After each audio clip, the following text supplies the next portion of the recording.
check it out. Got the Mavic Mini with me. Woo. Yup. So, with that being said, let's look in the bag. What's in the bag? Alright, let's look at the bag. Yeah, what do we got here? We got the filters. So these filters here, these Fstop Labs, polarized and non, as you can see there.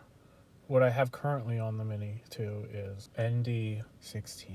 And that's great for midday, which this is not. It's